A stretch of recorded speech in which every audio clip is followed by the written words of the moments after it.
Halo pemirsa, tak terasa sudah akhir pekan lagi ya. Nah, sudah siap dengan kegiatan akhir pekan Anda?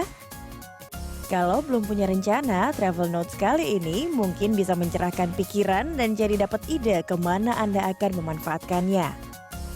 Hari ini saya akan ajak Anda ke kawasan Jakarta Pusat, sedikit bernostalgia dengan tempat ini, sekaligus cari tahu aktivitas menarik apa saja yang bisa dijumpai warga Jakarta di tengah kota. Jika warga Jakarta diminta menyebutkan monumen apa saja yang ada di kotanya, monumen pembebasan Irian Barat di lapangan Banteng biasanya tak pernah absen disebutkan. Nah, kita refresh ingatan kita yuk tentang sejarah kawasan ini.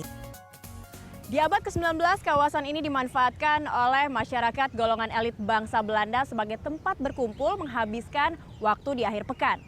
Di tahun 1945 saat Indonesia telah merdeka, lapangan ini berubah nama menjadi Lapangan Banteng hingga saat ini. Konon nama Lapangan Banteng diambil karena kawasan ini adalah sebuah hutan belantara di saat itu.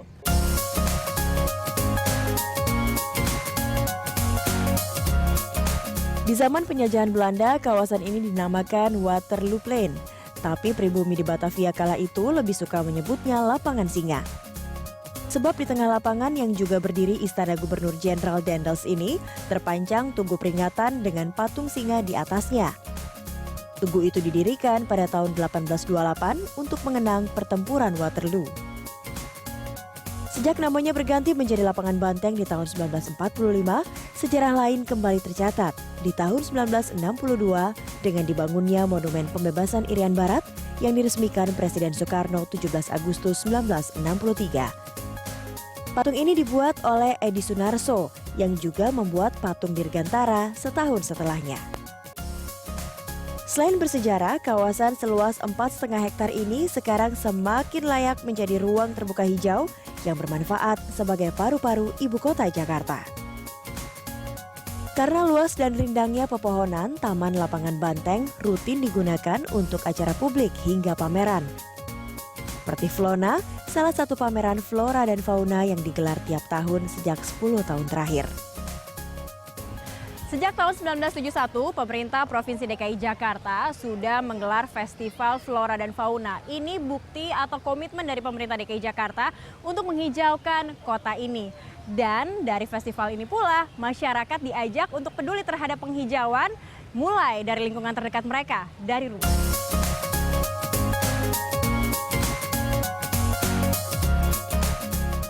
Sebelum rutin digelar di Taman Lapangan Banteng, Flona sempat memanfaatkan taman-taman terbuka hijau di Jakarta lainnya, seperti Taman Langsat dan Taman Barito di Jakarta Selatan.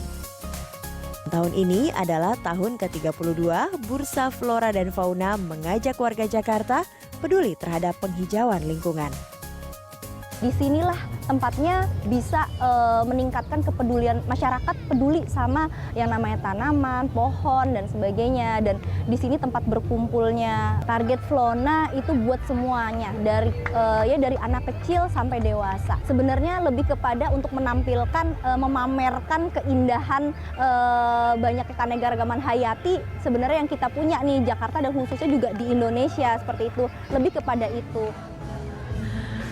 Iya, Festival Flona ini tiap tahunnya juga selalu diikuti oleh pemerintahan 5 wilayah di DKI Jakarta. Nah, 5 wilayah itu diwajibkan untuk membuat stand yang menampilkan seperti apa flora dan fauna yang dimiliki oleh wilayah tersebut. Dan sekarang nampaknya lebih variatif ya pemirsa ya. Kita akan lihat ada kapal besar di samping saya, mungkin Kepulauan Seribu. Assalamualaikum. Assalamualaikum. Assalamualaikum. Oke. Nah, bener kan? Kepulauan Seribu pemirsa. Karena dari jauh saya udah ngeliat ada kapal. Sepertinya ini kayak menawarkan, ayo ke Pulau Seribu supaya berwisata bahari gitu ya. Betul sekali. Ada non siapa di sini? Non Hani. Non Hani dan Bang siapa? Bang Aldi. Bang Aldi. Kalau kalian lihat Jakarta sekarang penghijauannya gimana sih? Non, gimana Non? Kalau menurut aku sendiri, Jakarta itu udah mulai berkembang nih penghijauannya. Pemerintah juga udah mulai sadar bahwa ruang terbuka hijau itu harus diperbanyak gitu, karena itu menjadi kebutuhan setiap orang, apalagi tentunya di ibu kota ini sendiri. Itu Biar sih. ada penghijauan, Iya. ada paru-paru kota juga Iya, gitu betul ya. sekali. Betul sekali. Nah, kalau dari Bang Aldi sendiri, biar ngajakin orang-orang Jakarta mau menghijaukan kotanya sendiri, paling nggak dari lingkungan terdekat ya, dari Oke, rumah. apa sih yang bisa kita lakukan dari diri sendiri adalah pertama pasti tanam pohon Tanam di rumah, pohon. tanam Oke, pohon di rumah aja dulu, oke. Dan yang kedua justru pemerintah DKI Jakarta bagus sekali dalam membuat event-event seperti ini. Jadi orang-orang Jakarta sendiri paham betul, melek istilahnya. Wah, kita harus punya flora nih, kita punya fauna nih. Kita harus beli-beli tanaman untuk supaya penghijauan di Jakarta itu makin lebih baik lagi. Oke, dan dimulai dari rumah sendiri. Betul. Beli Iya. tanaman apa yang kita suka. Betul. Tapi kalau udah beli, nyampe di rumah jangan lupa dirawat. Betul banget. Gitu ya.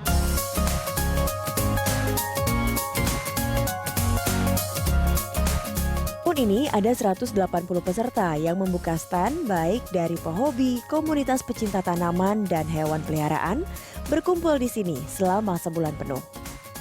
Nah, sudah menemukan ide untuk tujuan akhir pekan? Tetap di tempat Anda pemirsa, Travel Notes akan kembali usai jeda.